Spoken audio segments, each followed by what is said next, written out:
Halo guys, kali ini kita coba untuk membongkar rahasia bagaimana cara menghasilkan cuan dari rumah. Menghasilkan cuan tanpa modal apapun. Sebenarnya tanpa modal ataupun ada modal, semua ada di mindset kita. Kadang ada yang bingung juga, kadang ada yang bingung dia punya modal tapi bingung mau usaha apa. Sebenarnya semua punya modal, nggak ada orang yang tidak punya modal. Semua orang punya modal.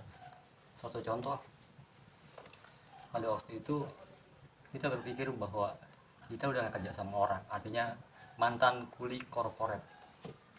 Kita merasakan bahwa setelah gue resign kerja, ini harus apa, harus berbuat apa, karena perputaran finansial itu akan terus ada, kebutuhan akan terus ada, dan kita harus segala sesuatu harus membeli.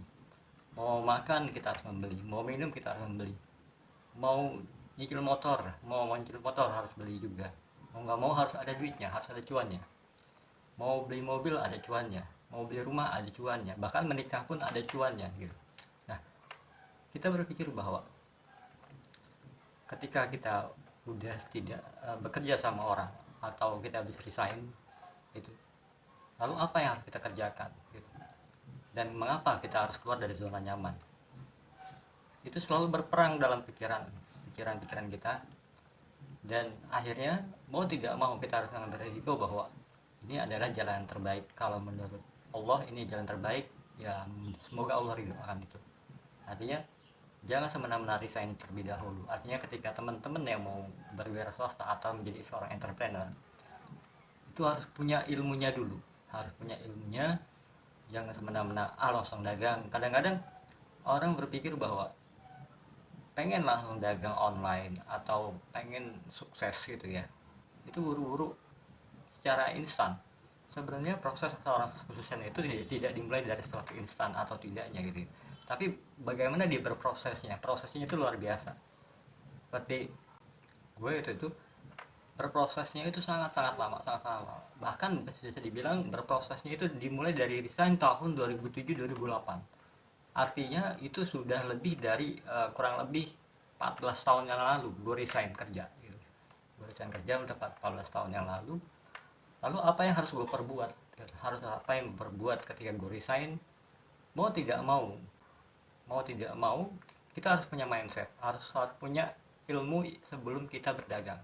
Pertama, karena ini pengalaman yang mungkin gue dapat di kuliah korporat pada itu menjadi seorang karyawan, dan gue ambil ilmunya itu gitu ya. Apa yang gue dapat ilmunya gue ambil, tapi yang jeleknya gue nggak pakai gitu. Gue praktekkan di dalam diri gue sendiri. Artinya apa? Bisa dibayangkan ketika teman-teman nggak punya modal, artinya setelah resign otomatis kan cuan pasti habis tuh dari hasil gaji. Dari gaji kebutuhan ini, kebutuhan itu, kebutuhan itu habis. Dan gue berpikir nggak ada cuan pada waktu itu. Bahkan di dompet gue sendiri itu nominal 1000 perak pun nggak ada. Nominal 1000 perak pun nggak ada. Lalu bagaimana caranya ini gue bisa berjualan untuk survive ya, untuk bertahan hidup gitu. Mau tidak mau lu harus action, harus keluar gitu, harus keluar dalam arti keluar pemikiran-pemikiran yang memang ini harus lu bisa menghasilkan, harus ada value, harus ada nilai gitu, harus ada nilai yang memang lo harus kerjakan gitu. Nah pada waktu itu gue nggak punya duit sama sekali, 1000, bahkan di kantong atau di dompet gitu ya, itu 1000 perak nggak ada. Mau minta sama orang tua sudah malu, udah terlalu tua lah ya, karena faktor umur juga pada waktu itu. Dan setelah itu gue berpikir bahwa ada beberapa jaket nggak banyak sih, ada beberapa jaket gitu ya, yang memang jaket ini kayaknya harus dijual, mau tidak mau harus dijual. Karena zaman itu mungkin kan masih tergila-gila dengan namanya lifestyle, gaya hidup ya, namanya masih muda gitu ya. Dan masih muda kita berfoya-foya untuk membeli ini, membeli itu, membeli itu, sehingga hasilnya tuh hanya ada pada barang-barang yang mungkin berbentuk baju ataupun sepatu atau apalah gitu ya. Tapi kita nggak memikirkan bahwa setelah resign ini harus apa gitu, tidak pernah berpikir seperti itu. Nah baru terpikir pada waktu itu, dapat inspirasi mungkin Allah sudah ngasih jalan. Allah sudah ngasih jalan bahwa lu jangan berdiam diri aja, lu harus produktif, lu harus aktif, bagaimanapun caranya ya lu harus cari duit gitu. Artinya cari duitnya bukan main slot, bukan. Artinya produktif ini mempunyai pemikiran yang tadinya tidak punya duit menjadi punya duit. Itu gimana caranya gitu kan. Ya mau tidak mau, karena ini prosesnya agak panjang gitu ya, prosesnya agak panjang. Kalau itu tuh gue berpikir bahwa gue punya jaket second, artinya itu modal gitu ya. Jadi kalau berbicara orang nggak punya modal itu bohong banget gitu, bohong banget. Gue punya jaket bekas, gue punya kaos bekas, sweater bekas, itu kenapa nggak gue jual gitu. Nah mulai itu mulailah gue berpikir ini harus jadi cuan gitu. Meskipun rugi lah, tapi untungnya untuk menjadi pemakaian doang gitu. Tidak mudah untuk menjadi seorang entrepreneur, tidak mudah untuk menjadi seorang entrepreneur gitu. Dan setelah itu gue coba untuk mengiklankan dengan cara memfoto gitu. Memfoto produk yang ada di baju gue gitu itu ya, atau di jaket gue pada waktu itu. Gue fotoin dengan cara gue jadi model, walaupun gue jelek gitu ya, walaupun gue hancur-hancuran gini. Gue berpikir kenapa gue nggak jadi modelnya, karena orang kebanyakan dari mbah Google, gue nggak mau gitu. Dan itu kan bisa dibilang terlihat bukan produk sendiri kalau bukan kita fotoin gitu ya. Artinya cari di mbah Google terus kemudian kita upload, itu hak cipta orang lain, kasihan gitu. Sebaiknya kita punya karya sendiri. Nah, begitupun hidup juga harus berkarya, harus survive, harus bernilai gitu. Karena dengan kita bernilai, orang akan mendekati kita gitu. Dan kita akan menjadi magnet gitu. Ya mudah-mudahan seperti itu. Nah pada waktu itu gue sangat marah banget pada diri gue, kenapa harus resign gitu ya. Ini juga karena apa ya, bisa dibilang mungkin takdirnya seperti itu. Gue resign, gue harus bertanggung jawab terhadap orang tua. Kenapa? Karena adik gue udah menikah gitu, abang gue udah menikah, empok gue udah menikah, dan tinggal salah satunya anak ayah belum menikah adalah gue gitu. Nah mau tidak mau gue harus mencari solusinya adalah gimana caranya gue bisa survive hidup, gue gak ada bekerja sama orang, dan gue harus keluar dari zona nyaman gitu. Zona nyaman itu salah satunya adalah gue bekerja sama orang pada itu. Tapi mau tidak mau, gue percaya bahwa rezeki itu nggak cuma di corporate aja, dan gue selalu mencari informasi mengenai perkembangan perekonomian saat itu juga. Artinya pintar-pintar kita mungkin melihat bahwa kira-kira sekarang ini yang lagi laku apa gitu. Tapi Allah memberikan satu jawaban bahwa ini lu punya ilmu yang ada di perusahaan yang sudah serap, lu harus praktekkan dalam diri lu sehari-hari. Salah satunya adalah masalah attitude gitu. Attitude, kemudian senyum, salam sapa, itu sudah pasti gitu. Kemudian apa yang harus gue lakukan hari ini, karena hari ini harus lebih baik daripada hari kemarin, kan seperti itu gitu. Ya mau tidak mau di rumah harus produktif gitu.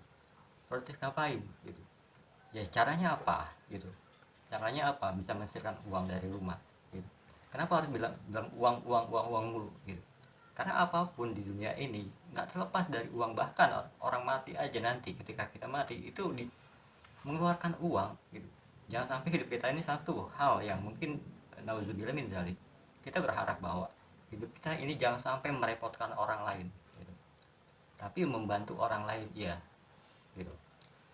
Sama-sama belajar, yuk kita sama-sama ke arah sana, sama-sama kita untuk bisa membahagiakan keluarga.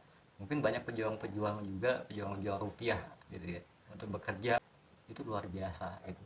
Kita salut akan itu karena kita mengalami hal itu.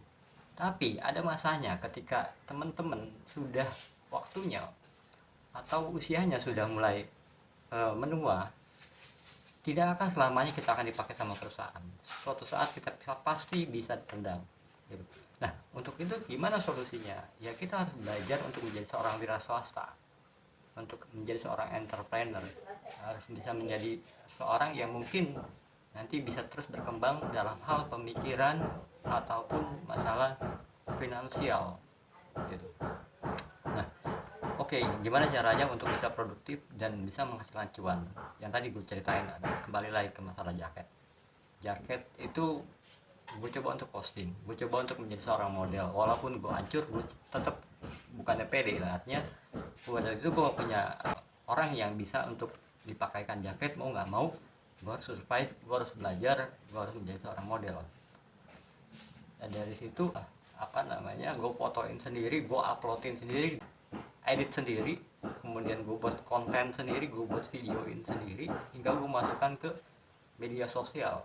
Nah, fungsi marketplace itu, media sosial sebenarnya banyak manfaat yang harus kita ambil. Pertama, jangan sampai medsos itu, media sosial itu menjadi media yang membuat lu jadi antisosial gitu. Lu nggak bisa ngobrol sama tetangga, lu nggak bisa ngobrol sama masyarakat, lu nggak bisa ngobrol sama siapapun. Tapi bagaimanapun media sosial itu lu manfaatkan betul-betul agar bisa menghasilkan cuan. Kalau gue berpikirnya begitu, kalau gue berpikirnya bahwa gimana cara media sosial ini, marketplace ini, orang tidak hanya belanja, tapi bagaimana orang itu bisa membelanjakan apa yang kita dagangkan. Kalau orang itu bisa belanja, berarti ada orang yang menjual. Nah, kita sebagai penjual, bukan yang belanja. Kadang kita belanja, ya karena kita belanja juga, tapi kenapa kita nggak bisa menghasilkan cuan? Kalau bisa kita belanja, atau kita, berarti kita bisa juga untuk menjadi seorang seller, penjual. Jadi harus pola pikirnya, mindsetnya harus terbalik gitu. Kalau orang belanja mengeluarkan uang, ya kalau orang membeli menghasilkan uang gitu. Artinya menjual menghasilkan uang gitu. Membeli, kita membeli, uang pasti habis, tapi kalau kita menjual otomatis uang akan bertambah. Nah, mulai mindset itu yang mungkin ya kita rubah sama-sama gitu. Karena kenapa? Suatu saat insya Allah kalau kita mau punya mindset sama-sama yang bagus, artinya mau berkembang, pengen bertanya, mencari informasi, jangan cuma scroll TikTok, scroll YouTube, itu maaf ya, itu bagi kita mungkin udah bukan masanya lagi, anfaedah. Boleh mencari TikTok, boleh bermain YouTube, tapi satu, cari informasi-informasi bermanfaat. Kalau cara, mungkin setiap orang punya cara masing-masing, cuma cara gue berbeda. Kalau mungkin setelah semakin lama usia bertambah, dia akan berpikir untuk mencari bagaimana dia bisa survive. Nah, salah satu survive kan memang harus ada duit gitu, harus bisa menghasilkan di rumah gitu, walaupun ataupun keluar kan begitu. Tapi lebih enak lagi kalau kita bisa menghasilkan uang dari rumah, kenapa harus keluar, kan begitu. Kalau kita bisa menghasilkan dari rumah, kenapa harus kita keluar gitu. Ya sebaiknya di rumah aja lah. Tapi kan harus ada caranya. Bagaimana kita menghasilkan uang dari rumah, harus ada caranya. Kalau nggak ada caranya, ya nggak bakal bisa. Ya salah satu tadi, cari ilmu yang bermanfaat. Searching Google dengan kata keyword, kalau kita pribadi mungkin ya, setiap hari itu selalu men-searching di Google itu how to make money, bagaimana cara mendapatkan uang.